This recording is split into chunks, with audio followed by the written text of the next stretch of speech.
Ladies and gentlemen, welcome to the Hot Poll Podcast, episode number 101. Da da da. 101. So, this week is our weekly music tech podcast where we talk about guitars and music tech and stuff and things. And we do things like we talk about nerd stuff and we drink. Cheers. I have a little bit of Diet Fanta left. I have Diet Dark Fruits Tango, and I also have an Old Fashioned. Cheers. Very nice. That's my only alcohol for the week because I'm on a diet. So, yes. Well, let's roll the intro and talk about SSL's new thing, which is a real thing and a half, along with Bitwig Studio 4. Strymon have got a new MIDI thing. There's a UAD noise remover, and Kali Audio have got a brand new set of speakers. So, let's roll the intro.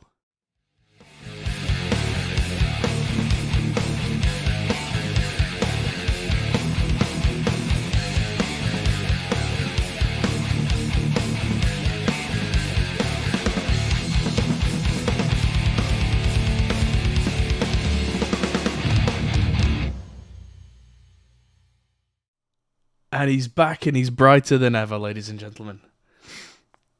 There he is. Oh, left a bit, right a bit. There we go. There we go. Hey, pressed the magic button on his camera and now we can see him in the dark.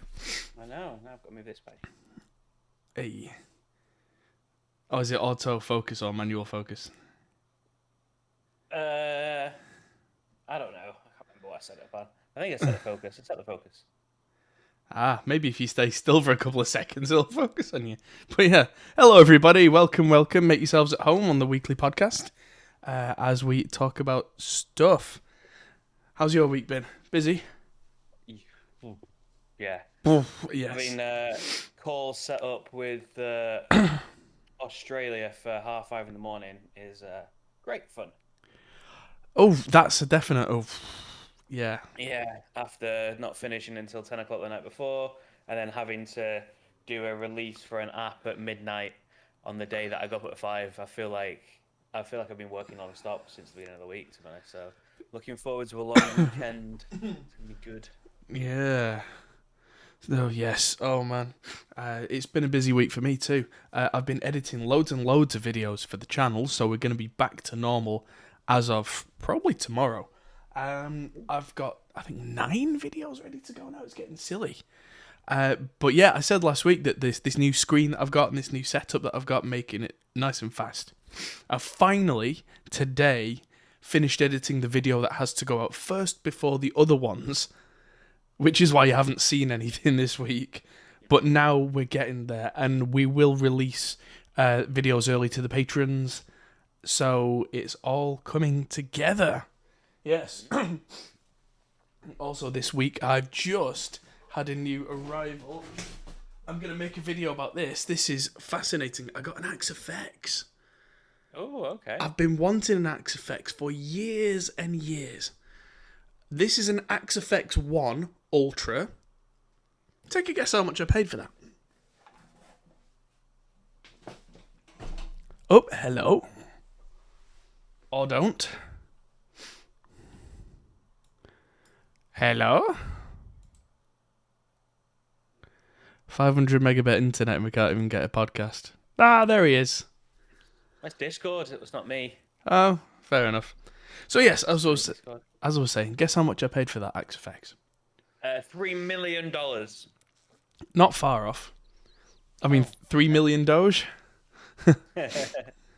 Make the buttons disappear from my face there. Oh, that's because my mouse is over it. There we go, because I've got 3 screens, it's confusing me. I don't know how much a new XFX is, but it's a fair bit of kit, so I don't know. Lots of money. No. Lots of not money. Okay. Not lots of money. Not lots of not money, because that's large amounts of nothing. I didn't get it for free. But yeah, a new Axe FX 3, I think retails at about £3,000. And I got this Axe FX Ultra for $275. Ooh, Yeah, that super sounds like a bargain. bargain. But that's the thing. A lot of people don't want the Axe FX ones anymore. The modeling in them isn't quite up to par. However, what a lot of people are missing with the old Axe FX units is they were never really designed for amp modeling in the first place. They were supposed to be used for all the FX, namely the Axe FX. You were supposed to, or at least one of the ways you could use it is use a real amp, and then you use the Axe FX to provide all your like delays and wire and reverb and all that kind of stuff. Hmm. So I'm gonna make a video about grabbing yourself a bargain to get all those great sounds with an otherwise analog setup. Hmm. Because I've got these lovely amps behind me, and I've now got the two notes captors, so I don't need to make a lot of noise. But what if I want a noise gate and a wah wah and a delay and a reverb and a chorus and a thing and another thing and a thing and a stuff? Da da da da da da da. Analog digital hybrid for not much money. I like it. Yeah, so that's going to be my affundable for the month.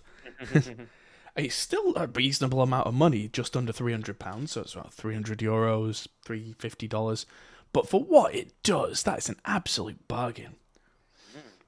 Yeah, that sounds like a good deal. Yeah, and another clever thing you can do with them is if you do this thing called the four cable method, where you plug into the Axe FX and then it loops in the amp, you can effectively turn off half the amp and use a digital model for the amp if you want a different amp sound, but then switch it back to the analog real valve preamp just at the click of a button. Ah. So yeah, that way you can have if your number one sound is the sound of that amp, but let's say you've got one song or two songs in a set where you need something that you just don't have, press a button. And some people say, oh, it's not quite as good as the real thing. Yeah, but if it's for one or two songs in the set, it's just a small compromise, you know. So there you go. I like Yeah. it.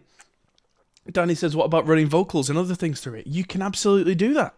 You can. I've seen it done. There are actually vocal settings for it. So yeah, despite the Axe name, it does all that too. So I'll be making a video about that in due course. And very much looking forward to using it in about a million different situations as my little Swiss Army knife. I'll have to get to know how to use it first, because I've never owned one. I've played with ones that have been in the studio before, but yeah, not one of my own, because when it's mine, I can really deep dive and get into the beardy, weirdy stuff. So yes, that's kind of the highlight of my week. Yeah, the low light is that I've had to order a new motherboard for my computer because this one is just kind of panicking under the weight of everything I'm asking it to do. Boo. Boo indeed. But that Alright. boo. Sorry, sir. They're saying boo earns. Yeah, and yeah. So I've filmed loads of videos for Rev and for Lewitt, and finally releasing a video that the patrons have seen, which is a cover of a Nirvana song, all Oh, cool. done a cappella and acoustic. Mm. Yeah, that was to test out a microphone, which I might. I had this idea yesterday, and I'm going to put this out on the podcast. I got a pair of the Aston Element microphones to review, and they took nearly a year to get here. By which point, not only was I not bothered, but that was just around the time that Behringer announced that they were acquiring Aston. So I was like, what's the point? I might make a YouTube short out of it. So do a 60-second review. It's like, Yeah. here's the microphone. Sounds like this. Sounds okay. Shame it's Behringer. Thanks for watching. See you later. You spoiled it now. You're giving it all away. Yeah, but only people who watch the podcast are going to know. But the That's people who... everyone. That is everyone. Or it should be everyone. Tell your friends. Yeah. Oh, on that note, if you want to tell your friends and you're enjoying watching the show, if you hit that little like button, which I'm going to do as well, because I like this podcast. Yeah. It really helps us to get the word out, grow the channel, allow Adam to buy coffee. Um, and I'm actually going to be increasing my hours working in the studio as well to try and help grow things. Ooh, So maybe to help buy me coffee as well. Um, yes. so yeah, as of next week, I'll be spending more time now that we can get together again, having vaccines and all that. So me and Adam can actually be in the same room together. I'm really Yay. excited. Yeah, I'm going for my first 5G injection on Saturday. So, finally, it's all happening. I know we can actually like message each other Yay. telepathically. Mm. Yeah. I am Weird, rematerialized. All right, okay, yeah. weird thing about telepathy is sometimes you get stuff you didn't intend. Like sometimes I'll go, "Why is there a dog barking?" It's like, oh wait, no, not my dog. Should we talk about the news? Let's have a look at the news. The news. Da, da, da, da, da, da. Ta-da. So, our headline this week: SSL have just announced the UC1 controller, and this and the it puts there. We have previously talked on the podcast about the channel strip and bus compressor plugins from SSL, and now SSL have made this, which you can control all the parameters of that plugin or those two plugins with, and it's a glorified mouse. Hmm. I mean, I'm sure there's somebody out there for whom this is an absolute must have. It looks kind of cool. But, I mean, who's this really for? Because if I can open the plugin, I can use my mouse to very quickly go, bit more of this, bit less of that. And before you know it, I'm on to the next track. I think that's my gripe with things like this, is that before you know it, I've already moved on to the next track. And People that don't like to use like mice, like especially more old school engineers, you can see them struggling. You can see that they're kind of being forced to do it and would much rather use tactile things if you've learnt on a desk. yeah, Um, but those kind and of you engineers are probably not going to get new hardware anyway. I would have thought that the engineers who are kind of stuck in a certain era are going to use the hardware that they know and not I don't move know. I on. was watching. We were talking before, and I was watching that video of Tim Lordology, is he called? Yeah, Tom. Yeah, yeah, Tom. Doing some Angels and Airways vocals. Mm, And you could just tell that he was talking about plugins and stuff, and he was going through all the plugins that he was using, and most of it was in the box. mm. But you could see the difference of how comfortable he was having to touch the desk to play things back and move some of the buses to when he had to use his mouse to move things around and click on things. You could just tell that it just wasn't natural for him. Yeah, Um, so I could see like him like being like, oh yeah, great, I can just use that for the knobs for this because I use SSL strips on everything. But the thing is, I guess it then becomes a level of if you're not going to have one for every plugin, then really what's the point? Like I can almost get the point of having some stuff like this if you can use it across lots of different devices. yeah. But I mean, what this works for what? Two Just a certain plugins. Yeah. yeah. Somebody in chat saying they've been using this for over 3 months. Well, it's just been announced. It's in the news today. So how have you been using it for 3 months? I'm gonna guess that if you've been using this for 3 months, then you're kind of an SSL insider. I'm gonna guess. And also, be careful not to judge. The video is called "Is this the worst?" Yes, Not it's saying that asking a it's the worst. question. It's a question. Mm. So yeah, no need to get salty. Like I said, this is for somebody, and whoever it's for, great. But I saw another comment on the news article that made me laugh, which was, "This is a Softube Console 1, but with less plugin support." Hmm. Yeah. So yeah, you don't So need to open on plugins the or even look at. title, sorry, on the title of the podcast, what SSL device would you say is worse than this? Oh, the Behringer 8 rotary fader is definitely worse than this. Is that by SSL though? No, it's by Behringer. Yeah, no, SSL have probably made worse in the past, I would have thought. You think there's something out there, but you can't name it. So they've got to have had some sort of really crap fail like compressor or something years ago, surely. Yeah, probably. Yeah, there's all sorts of weird stuff that they made, especially in the 90s and the 2000s. There's all sorts of attempts that kind of fell flat. But yeah, I mean, yeah. So Drumville said there's a video. There's a bit in the video where I turn my screen off and mix on the UC1. Right. So this guy's made a video on this. So with the greatest of respect, I'm not sure I can trust the opinion of somebody who has been paid to make the video on it. You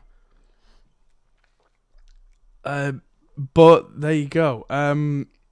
Yeah. I mean, I'm sure you can turn your screen off and mix with that if you only use SSL channel strips on your channels and don't use anything else, and B, if you can use the rotary encoders, remember exactly what channels everything is and flick between them.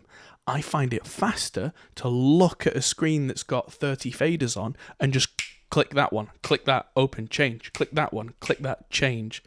I can go between channels, folders, and buses a lot faster by seeing them all than by seeing a single one on here. I'm sure of it. So, as you said, it's different people. Yeah. Some people wear it, but there will be people for whom this is ideal. Who that is, I don't know.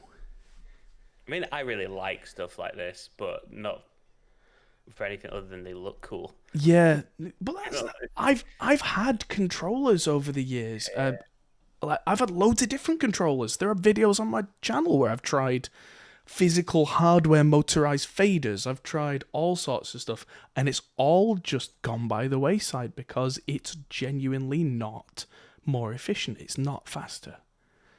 And it's not about the money. Okay, so they're saying the workflow where you could just describing where you can see everything is what they've introduced with an app. But what do I need an app for when my DAW already gives me that? So yeah. Yeah, that sounds a bit weird. Yeah, there's a 360-degree plugin mixer app that shows you all of them. Where? No, I don't know. Yeah, it seems like it's trying to fill a niche that didn't need filling. But, yeah, £499 plus VAT, so £600, probably about $1,000 after tax, 750 euros after tax. Yeah, and Money Makes the World Go Round says, are these knobs motorized? Looking at them, they won't be. They'll be rotary encoders because they've got lights going all around them, so there's no need for them to be motorized. They just light up. So yeah, no force feedback, no visual cues as to where you are apart from the lights. But if that works for you, it works for you. Greg says that all good control services are locked to a plugin suite. Yeah, I mean, I get that. And that's what I'm saying, that if you're going to end up with all the plugins and then all the hardware and control surfaces for each plugin suite, why not just have the hardware at some level? Drumville says, your DAW can't show you every GUI at the same time. You don't know how big my screens are, pal. Here I have a triple screen setup, and at the studio I have a big 4K monitor, which I don't scale things on. I can see a lot. It's getting spicy. Yeah, I can see today. So that's why we love this community. People are passionate about it. You get into this much of an argument over a little piece of, I'm assuming it's mostly plastic. Yeah, that's awesome. So, not the worst, because we have a divided chat. People clearly do like this thing, so I think we can officially say this is not the worst. I'm not saying it's the best. It's definitely not the best, but it's not the worst SSL release ever. There you go. So yeah. But I don't like it, and he's not buying one. No. I mean, if SSL gave me one, I don't know how much I'd use it. I if tried. The thing is, it's just you though. I've tried to force controllers down your throat, like driving to Birmingham to pick up huge motorized ones, and you just don't like it.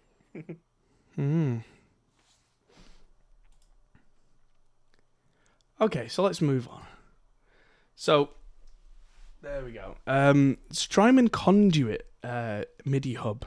Not entirely sure what this is about, but I know that the Strymon equipment all uses quarter-inch connectors for MIDI, which is a bit weird, but it's what they've settled on, and it looks like this is a nice little thing. If you've got like this is loads of different Strymon MIDI equipment, you could connect them all with one handy little box, and you're not having to get adapters here and adapters there.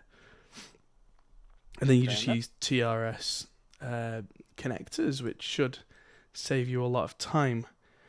So this is, again, a very niche product, but this has a very clear use case, because I see a lot of guitarists now, especially session guys and touring guys, who use quite a lot of Strymon gear because it sounds great and is endlessly flexible. And the more and more gear Strymon come out with, the more and more ends up on people's boards, and the more difficult and complicated it gets trying to make it all work together. So one of these MIDI DIN cables, yes, they work.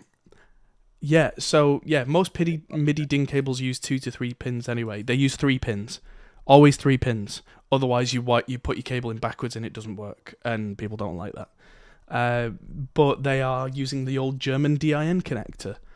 The difference here is this can be powered to split the cables to TRS for all your different Strymon gear, and it looks like it's got USB as well. That's a nice little feature, because with a USB-C connector, you'll be able to connect that to your PC or your Mac to control all your Strymon gear remotely without lots and lots of messing about. So it looks like you'll be able to connect all your Strymon gear to some kind of Strymon app, I would imagine. Yeah, more apps. More apps. Everybody loves more apps. So yeah, $150 though. That's yeah. You don't buy one of these unless you need it. Yeah. In out no. Poo Ninja says in out no through. I don't know many pieces of equipment in the last 20 years that have actually had a MIDI through port on them, because generally they all do software MIDI through on the output port anyway. Traditionally, you'll see old MIDI devices with 3 connectors, in, out, and through, which was kind of out and anything else that it kind of waterfall cascaded everything. Most equipment I know of now doesn't even bother with the through port. It's all just software through on a switch. So, yeah. Awesome. There you go. If you need one of these, there it is. Now, big news in the DAW industry. Bitwig Studio 4 is out.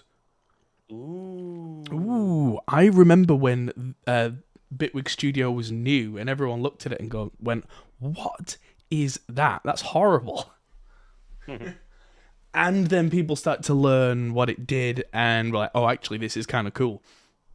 As far as I'm aware, Bitwig is halfway between Ableton Live and a more traditional DAW. So it's got that kind of loopy thing going on. It's very user-friendly. It's quite intuitive. It's very pretty.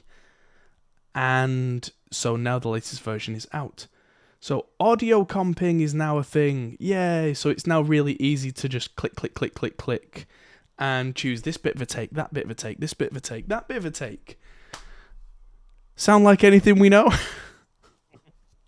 So who uses this and not something else? Is there any USP over it?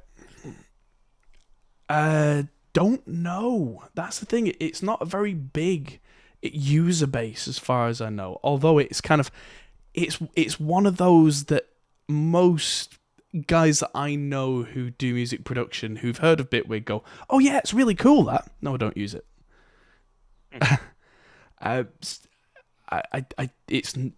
It may well have its day where it really starts to become kind of a vocal user base and a major player.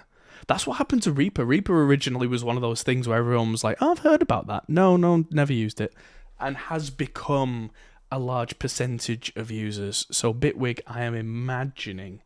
I mean, I kind of see Reaper a bit like the Android to the Pro Tools is iOS sort of thing, and Apple, in yeah. that you can do a lot more, and it's a lot more. You can edit parts of the code yourself and stuff in Reaper. Obviously, it's a lot cheaper, and it's kind of growing and building from there. Like, where does this sit? What's the point of it? Why this over Cubase over Reaper? Yeah. So, yeah, this is more. I'm going to pigeonhole it a little bit, but just for explanation's sake, it's probably more dance oriented, more electronica oriented. As who said in the chat? Somebody said, where is it? Has a piece of chat disappeared? Oh yeah, no. Greg in chat said it's fast and flexible when downbeat matters. So yeah, very kind of dance and dooch dooch dooch dooch. When you are editing stuff and you want it to do that kind of tight thing, then yeah, that's a big deal. Yeah, so Bitwig 4 natively runs on Apple Silicon. That's a big thing. Probably one of the first DAWs to officially completely 100% support it. That's great. After Reaper.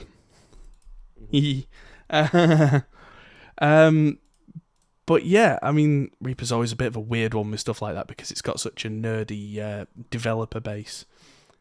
But yeah, it looks like Intel and ARM VSTs can live alongside each other in the same project. That's a big deal.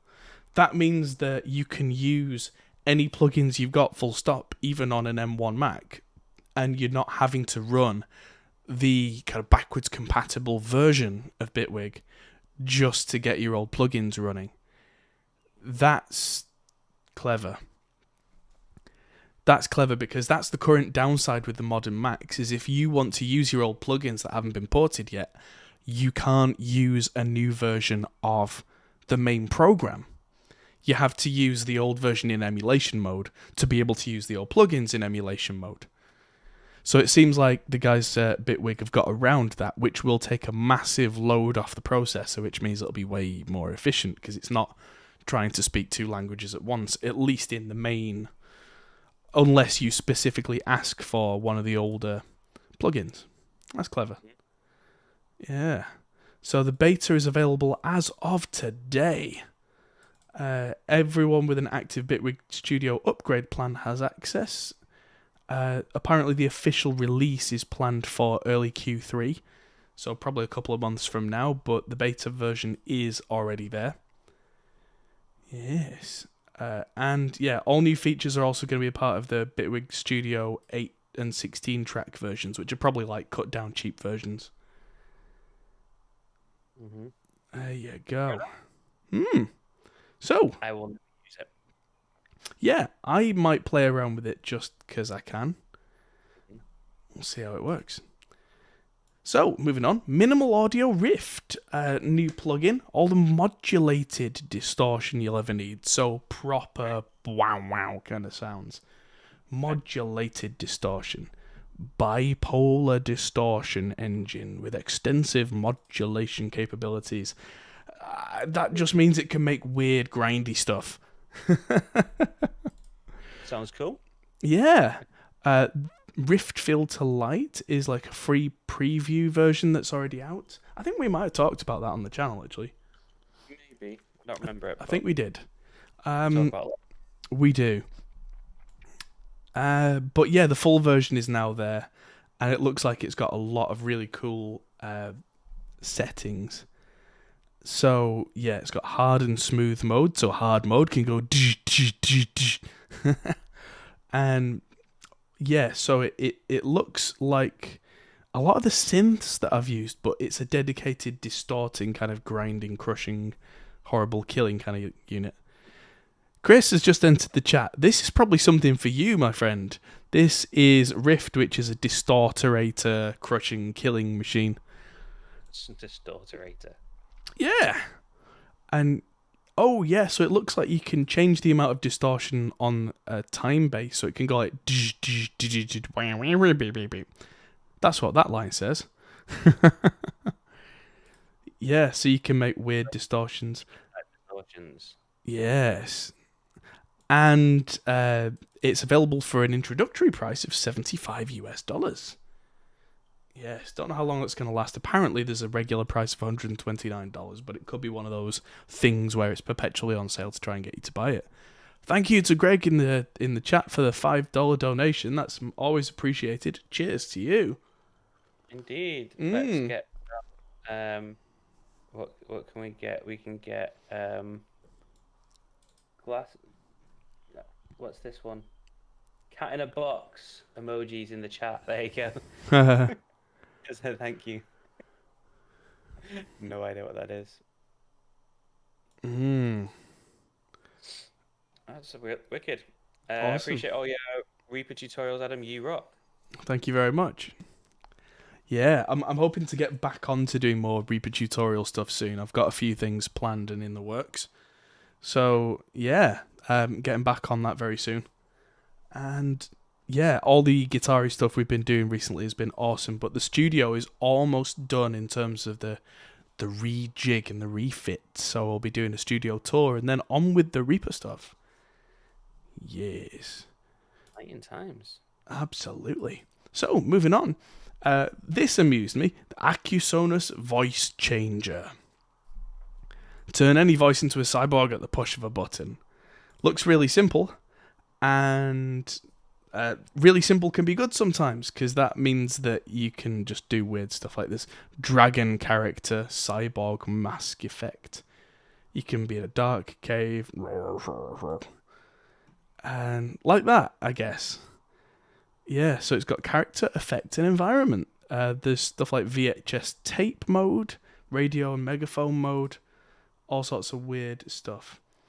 Oh, boo, though. It's a subscription-based plugin. I'm not paying $4.99 a month for stuff like this, because you'll forget, and then it'll start coming out again and again and again. Which is somebody who's really into subscriptions, that sounds a little weird coming from me. But it's because it's not part of a bigger bundle of stuff that you'll use often. It's one of the plugins you might use every now and then. It's the value. Yeah. Essentially, when you compare it to other plugin bundles you can get. Oh, so Acusonus have their creator suite, which is $9.99 a month. I'll have to see what's in that. Because again, it's a value proposition, but $4.99 a month for one simple plugin? Nah.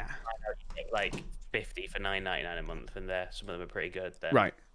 That's what I do with the Plugin Alliance Mix Master Bundle. It's $15 a month, and there's 101 plugins in there right now.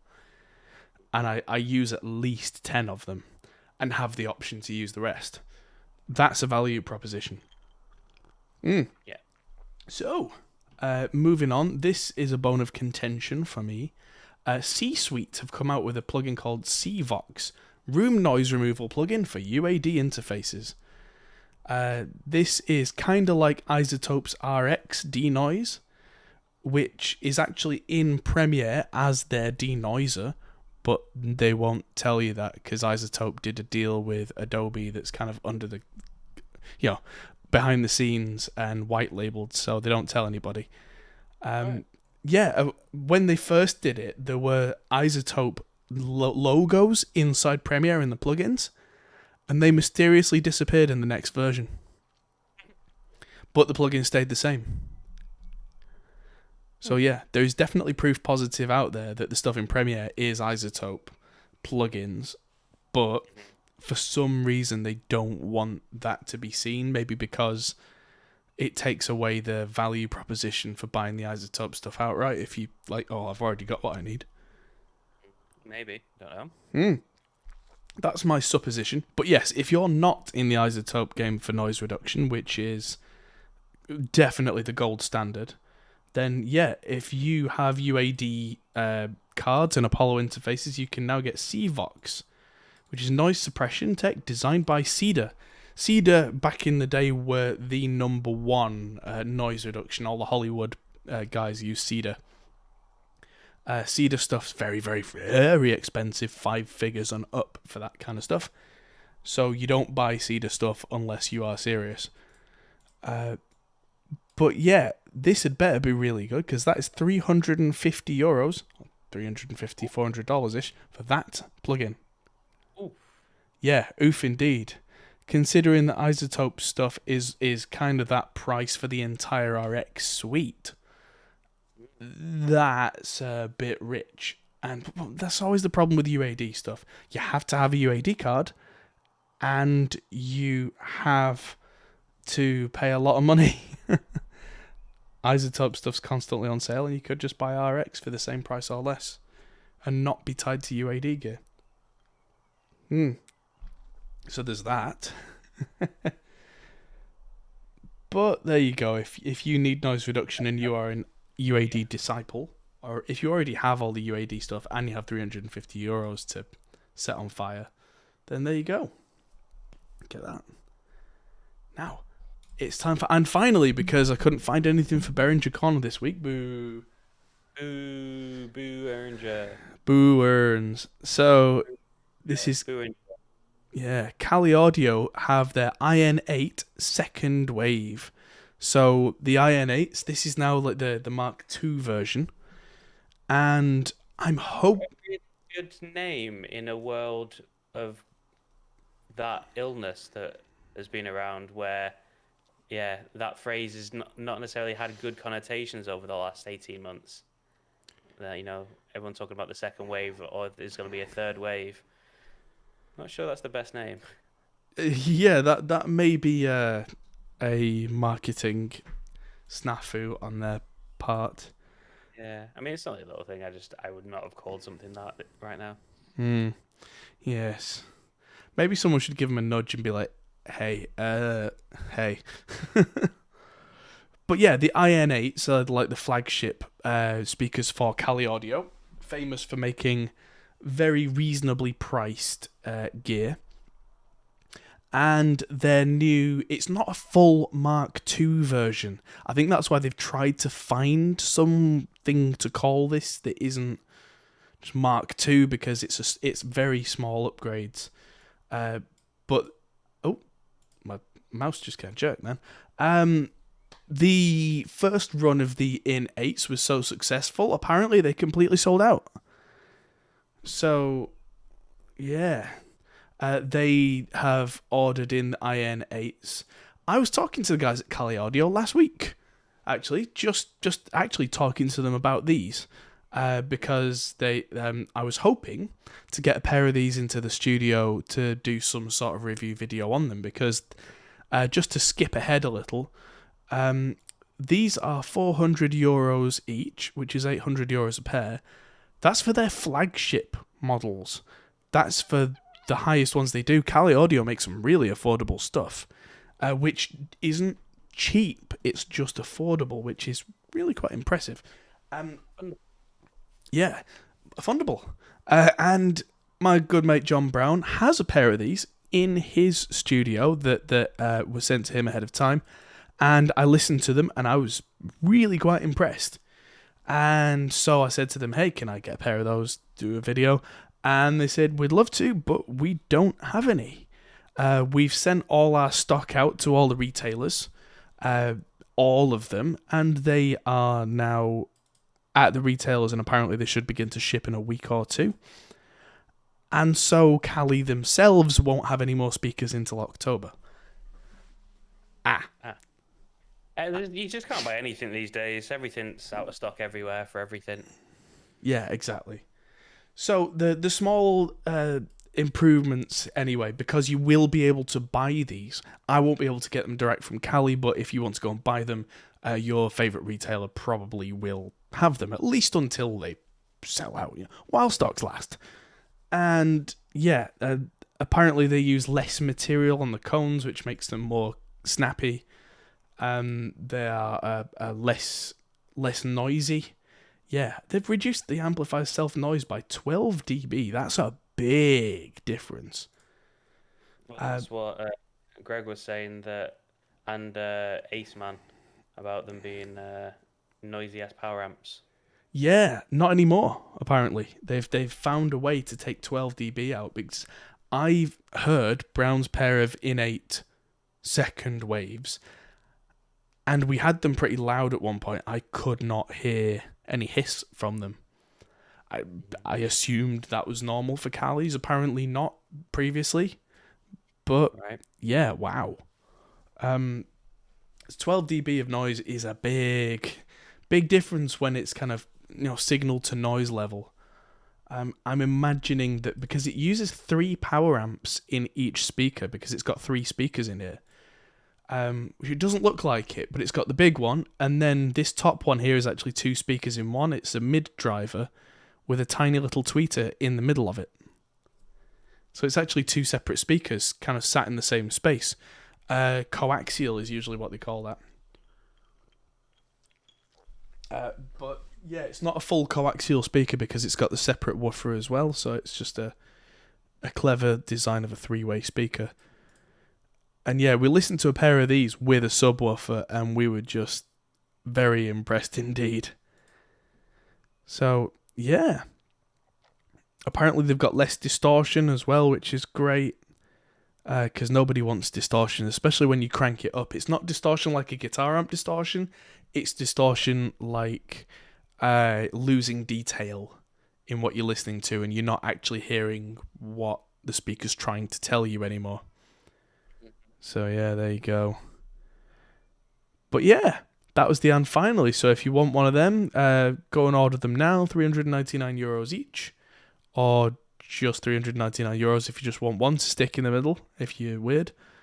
But yeah, there you go. Go get one, because you know you want one. I do. I'll go now. Da-da-da-da-da-da. I need to go for it now. Hey. Maybe lean forward a bit, because you're all blurry. There you go. It's too close. But you're in focus. Ah, screw it. I can be out of focus over here. Ah. It's literally way too close. I'm leaning right forward. Do you need one of those extender grabber arms to grab the focus ring and just be like, oh, from a distance? Because that's what I need. Yeah. I actually Yeah, have to. I have to log into the Wi-Fi app on my phone. Oh, there's a picture of Ivy. Isn't she cute? I have to log on to the Wi-Fi app for the phone because it's just out of arm's reach just to do autofocus. Because it's just too far away that even if I grab a stick or something on my desk, I tend to just put this like here, and then go and focus it, and then come back. yeah. That's But what I tend to you're being clever, aren't you? Why didn't I think of that? do. Focus on the mic. It's funny that in the studio, I do things like that. Like I'll put a short mic stand on my seat and focus on that, and that works. But then at home, why am I so dense as to not think of that? Especially when you've got like a mic on an arm that can just move exactly where you need it to be. Yeah, yeah. Maybe I'm just being weird. I mean, I need a new mini arm for the camera anyway because it's. Or do I? Oh no, I've moved the camera arm onto my new screen, which is why it's much more stable.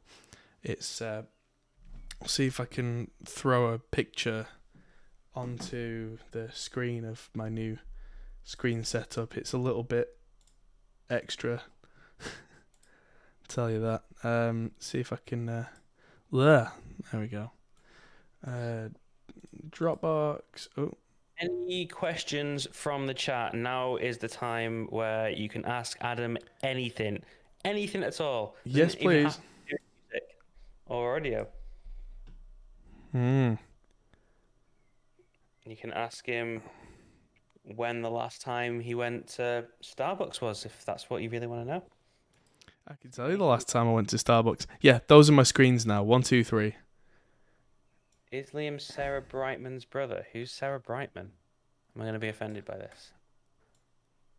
There we go. So yeah, that's my setup now, and it's a bit extra. Oh, from no, I am not Sarah Brightman's brother. What? I don't understand. Apparently, someone thinks I look like Sarah Brightman. That's Mage. He's from somewhere in the Midlands. He's daft. Kind of, to be honest, I can kind of see it. She doesn't actually look a lot different to my mum when she was younger, to be honest. So I can see that. Mm. Oh, Marty asks, have you used your new outboard gear in anger yet? Not really. I've got the new 500 series stuff wired in, and I've just filmed a video for them for the modular little thingamajigs, the little 500 series stuff from Herc, and they do sound great. So a video's coming on that. That's been filmed, and it's actually halfway through the edit. I need to finish that one, hopefully tonight. Al says, when are you getting your replacement headphones? For the broken VSXs. I don't know. I filled out all the forms. We're just waiting for Slate to actually have the VSX in stock at all now. Shipment problems again. They don't have a single pair. 2023. Yeah, pretty much. Have I got any inside info when the new Slate cans are available? Nope. They're available when they're available. I don't have any inside info, but I do have experience with logistics. My dad works in logistics and that kind of thing. Works for a big company that ship millions of tons around the world. And so through his information, he's basically said, you're waiting as long as you have to wait right now for anything, because everything is just either waiting in a port to get on a ship, or it's waiting in the port because it's just got off the ship and there's not enough trucks to pick up the stuff from the ship. And it's just really difficult. Like, I was looking today, going doing some filming out in the States, and the only way to do that would be to fly to somewhere like Dubai for 2 weeks, quarantine there, and then fly to the States. We can do that, but the movement of people, like, you got to have far fewer people when you're moving stuff as a result and things like that. So yeah, it's gonna go slower. yeah, Yeah. that's it. There's just so many holdups right now. It's apparently that some of the situation is beginning to unstick itself, but it's going to be a long time before we actually hit any sort of normality, because Yeah. Ship out the Suez Canal the other week, so that was good. what's that? We got that ship out the Suez Canal Oh last month. yeah, So. yeah. So Ace Man's saying, curious if it means this year or next. Definitely this year. A lot of the major Chinese shipping lane delays seem to be about 6 weeks at the moment. And that's six weeks in addition to your usual lead time. Not 6 weeks from Slate phoning the factory up and saying, I want them, to them being in the shop. You are probably looking at a 3-month turnaround. Just to give you a bit of inside baseball on how large scale manufacturing works. If Slate decided they wanted to get, because the scale they're working at, they're working with factories in countries like China, and getting the stuff together and then shipped. You're looking at about 3 months from placing the call and signing the contract that says I want this, to it actually ending up in stores. But you don't tend to see that historically, because companies know about it way in advance. They've already put in the order 2 months before they even make the marketing announcement. You know, that's how the game is played. But if you add an extra 6 weeks onto that you didn't anticipate, that's when the problems begin. And that's not a guaranteed 6 weeks. That's it could be 6 weeks, could be more. We don't know. Yeah, the whole thing with the Suez Canal didn't help. It really, that wasn't the only problem, but it. That ship's still impounded. There's Yeah, a lot of stuff on that ship. that's right. Yeah, so it could be that. Statistically, it's not that, if we're going by likelihood, because there are a lot of ships going through, but it could be. You don't know. We don't know. Yeah. So, I mean, funny thing is that the Slate headphones have been that successful. Even if they were stuck indefinitely on that boat, they could put another order in and still wait 4 months just for that new order to turn up. Eesh. Yeah, a lot of industries, evergreen industries, they put their orders in 6 to 12 months beforehand. It's that way also they guarantee their place on the factory run line if they don't own the factories, like Behringer or Apple, for instance. I've just had some new news come through. Breaking news from an hour ago. Oh, There's a new music festival coming out where you can direct the show. Pokemon Go Fest 2021. okay. I don't really know Pokemon what it Go is. Fest. Yeah, Pokemon Go Fest will take place over 2 days, with each day providing a unique experience. Participate in both days of the event. This year's ticket prices will be $5. And yeah, it's a music festival Mm. in Pokemon. So there you go. If you're into Pokemon Go and you like music, that's the one for you. Ace Man said, "Yeah, I ordered a cheap Harley Benton guitar from Germany for my nephew, and it was here in like 4 days." Well, even if you're in the US, that's a massive difference between a personal consumer purchase and freight. Because, like, yeah, you can. It depends on the logistics of it. Yeah, Like, you say, if they're building, if they've got loads of guitars in the stock, then it's fine. It's whatever's in stock. Like, cheap Harley Benton guitars probably haven't sold out. Whereas semiconductors, you need them for everything. So no yeah. one's got one. So everything's sold out. Also, I'm guessing that your cheap guitar was on a plane, and you probably paid between 10 and 20 times as much per unit for shipping as the companies with the freight orders did. Because keep in mind, they're not ordering one guitar, they're ordering 10,000 guitars at a time in a shipping container. You can't fly that, it's too big. It's just too big. I Buy mean, me. what does sometimes happen is that the factory in whatever country might be able to fly a few press release units out, but again, that's at the cost of the manufacturer, and if that was taken into account, great, but usually it's not. Yeah, Oh, no, not at all. it's all a bit mad. I mean, I don't tend to do videos for companies like Fender. They're a good example. But I know a lot of people who do, and what tends to happen is, let's say that Fender, they get 10 or 20,000 of a guitar made. They all get made in factories, then they go to the distributors. Then the distributors start to ship them out to the retailers, but also at the same time ship them out to the press people, like guitar magazines, YouTubers, etc., etc.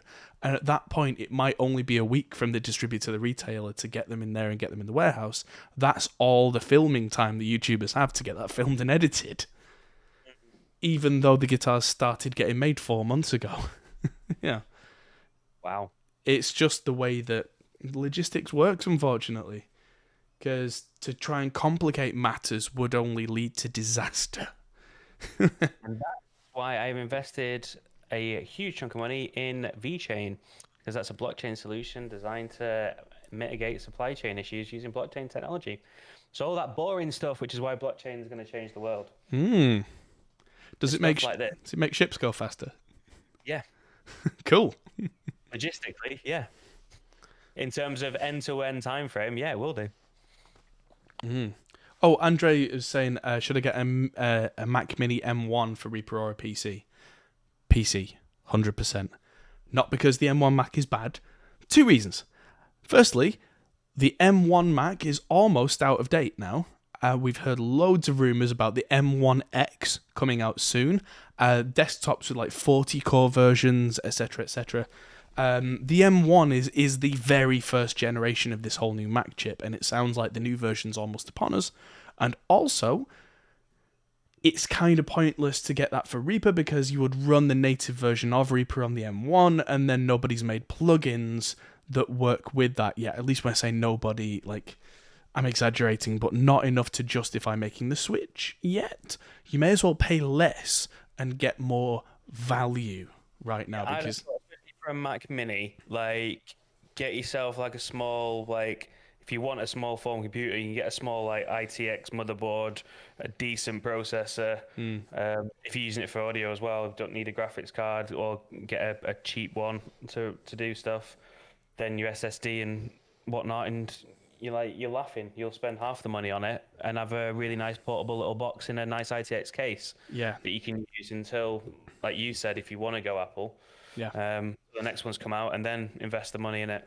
yeah. But And I'd agree. also, if you get the PC option now, I can guarantee you that you'll get Reaper and any of the plugins that you get will work. You'll plug them, you'll install them, you'll open them up and go. With the M1 Mac, I can give you no such guarantees at this time. Yeah, I definitely, I'm warming to the M1 sort of ecosphere sort of thing, but I definitely would not be buying into it right now. Yeah. Like 18 months, yeah, I could see myself getting one of the MacBooks, definitely as a portable, like fast device, but not now. Yeah. And it'll only be a MacBook as well. Like I love the iMac that we've got, but again, you're just paying for the screen. Like you just wait for a good deal on the screen, and that solves that problem. Then after that, for me, Apple's all about its mobile devices. Like iPad Pro here, I've got an iPhone 12. I used to have a MacBook Pro. I would get another one of them if it was the right one. Yeah, that MacBook Pro was great. That was rock solid. I remember that. But But still, one of the reasons still, it was great, I think still it's down. works. It's just Yeah, screen good. one of the reasons it was great is that you could get it, open it up, install anything on it that was of that time, and you knew it would just work. Yeah. That's a big thing for someone like me, and I like being an early adopter of technology, but it's fun, but it can't get in the way of what I do. It can't get in the way of the productivity of me spending 5 hours trying to find some emulation layer to make things work. Yeah, let someone else deal with all the teething problems and get in 18 months later. Yeah. I mean, if it was a secondary machine as a toy for me to play with, cool. That's why I got the Raspberry Pi, because that was affordable enough that I can use this as a play tool and see if things work, try and get things like plugins on Reaper running. And it doesn't work well enough, and it doesn't quite get there, but it doesn't stop me from doing my job. Yep. Yeah, so that's the thing, because it was it was £100 all told for this whole kit. That was an acceptable limit of kind of reasonable. It doesn't work, but it's fun money, Whereas, yeah, if you've got stuff to do, you can't be relying on that. I love the idea of the M1 Max, but they're not ready for prime time yet. So Yeah. when they are, I'll let you know. Yep. Okie dokie. Oh, one You got a last. new shirt? Well done. Oh yeah, Martin got a new chair. Yeah, fantastic. Congratulations, it's a chair. Aceman said, "Do you have a preferred DI? I need to order a replacement for my Countryman while it's getting fixed." I mean, one of the answers is another Countryman. Countryman DIs are brilliant. Otherwise, what? Do you still use your Ditto? I do, but it's getting replaced actually with this. This is the Lightning Boy Division. We talked about this on the podcast a few weeks ago. Yep. And here it is. It arrived 2 days ago, and it's kind of chunky. Although I wouldn't recommend getting one of these because you can't, because I think they're sold out. Smells good. Smells like new electronics. But yeah, that is a tiny little Valve-based DI. Valve DIs are really cool. They have their time and place. It's not what I would call my workhorse. That's going to be my character DI. That's the one when I want to plug stuff in and it sound kind of nice and cool and have an extra little something about it. The one I was going to reach for, if you don't need a loop through, check out Orchid Electronics. See if I can get that. Orchid Electronics. This is their micro DI. They're based in the UK. They are super cheap. I think this was about £30. And it sounds better than radial stuff. And they're all handmade. They don't need a ground lift because they're designed in such a way that they just don't need it. They make a bigger version that's got a loop out and all the clever stuff, but if you don't need that, if you literally just want to plug in like a keyboard or a guitar and then have that go straight out, that is what I would call the definitely a fundable budget option. So yeah, get yourself one of them, or if you want a premium... there we go. Just tearing my pedal board apart here. If you want a premium but not valve, get yourself a Simpleway D1 or a J1, because these things are absolutely awesome. Andre says, what about a radial DI? No, I don't like radial DIs. They're tough. They're made in a tough enclosure, but the sound quality is not great. The impedance on them is far too low to be used to the guitar properly, and they result in kind of a muddy, mushy tone. But it's one of those self-perpetuating things where people say, oh, get a radial. Why? Because I got a radial and he got a radial, so you should get a radial. It's like the SM58 argument. Why should I get one? Because everybody's got one. It doesn't make it good. Or at least it doesn't make it good in 2021 when there are better options for the same money. Or less money. So yeah, like Aceman says, but never buy another radial. They're decent, but the Countryman sounds so much better. Yeah, if you're going out touring, I can see why you would use radial stuff, because if it gets kicked and bashed around, it will not die. And live, nobody can quite hear the tonal differences anyway, so fine. As long as it works and repeatedly works when you're out live, that's what you want, and fine, cool. In the studio, not so much. Okay, so yeah, Marco says bye. Okay, bye. Bye. Bye, Mark. I think it's time that we say goodbye as well. I think you might be right. Because I need to go to bed. It's still light outside, but I need to go to bed. Yay, summer. Thank you, everybody, for tuning in. It's been fun, and we'll see you all in episode 102. Oh, wait. What? I think you'll see me next week for episode 102, but I'm having a week off, and I think it starts on the Friday. So I think you'll see me for episode 102. If not, I'll leave a message on the Discord, but we'll see you same time, Thursday, 8 p.m. next week. Thank you, everybody, for watching. I'll see you later. Goodbye, goodbye, goodbye, goodbye, and a third goodbye. Hey, everyone. That might be the end of the video, but... Like, share, and subscribe. Hey, everyone. That might be the end of the video, but if you fancy carrying on this conversation, we have a Discord server. Link is in the description. We're also on Patreon, which is something you can really help us with. We also are on Facebook, Instagram, and Twitter at Hot Pole Studio.